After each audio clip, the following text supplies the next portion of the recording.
Hello everyone, स्वागत है आपका फिर से एक नई वीडियो पर। पालनहार योजना यानी कि पालनहार योजना की योजना जो कि राज्य सरकार द्वारा राज्य के अनाथ बच्चों के पालन पोषण और शिक्षा के लिए शुरू की गई थी। यानी कि राज्य सरकार द्वारा पालनहार योजना के द्वारा जो अनाथ बच्चों के लिए उनके लिए खाने के लिए, रहने सहने और शिक्षा के लिए चलाई जाती है।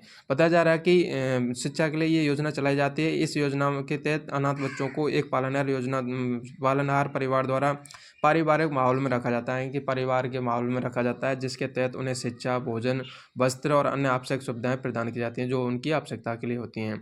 इस योजना के तहत क्या लाभ है, यानी कि इस योजना के द्वारा पालनहार को अनाथ बच्चों के पालन पोषण के मासिक आर्थिक सहायता जाती है। यानी कि महीना में उनके खाने पीने की राशि दी जाती है या पैसे दिए जाते हैं।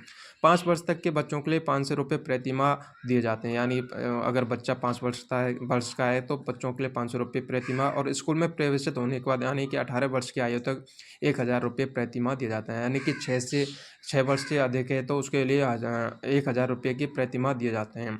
बच्चों के लिए यह शिक्षा पालनहार योजना के तहत बच्चों को 6 वर्ष की आयु में स्कूल के प्रवेशित करने की व्यवस्था की जाती है। अगर बच्चा 6 वर्ष का है तो उसको स्कूल में शिक्षा दी जाती है और स्कूल पढ़ाने के लिए दी जाते हैं।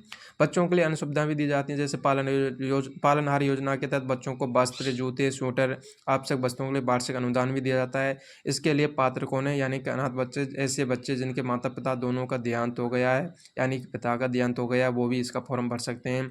और न्याय प्रक्रिया से मृत्युदंड, आजीवन कारावास पाने वाले माता पिता के बच्चे भी, यानी कि अपने किसी के बच्चे के माता पिता जो आजीवन कारावास काट रहे हैं या उनके माता पिता नहीं है तो वो भी इसमें फॉर्म भर सकते हैं। विधवा माता के अधिकतम 3 संतानें जो निराश्रित पेंशन के पात्र हो, यानी विधवा माता है जो कि 3 संतानों से अधिक है तो उसके भी नाता जाने वाली माता के अंतिम 3 संतानें, पुनर्विवाह विधवा माता संतान और एडस पीढ़ी से पिता की संतान में। अब इसके लिए आवेदन कैसे करें, यानी कि सामाजिक न्याय अधिकार विभाग राजस्थान सरकार की वेबसाइट है जो कि जाकर पालनहार योजना के बारे में अधिक जानकारी प्राप्त करें। आवेदन करने के लिए आवश्यक दस्तावेज प्रक्रिया की जानकारी वेबसाइट करें। आवेदन करने के लिए आपको भामाशाह कार्ड, बच्चों के अध्ययन प्रमाण पत्र, आधार कार्ड, मूल निवास प्रमाण पत्र की आवश्यकता होगी।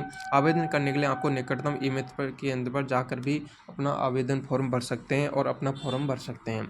तो वीडियो अच्छी लगी लाइक शेयर जरूर करें। Thanks for watching.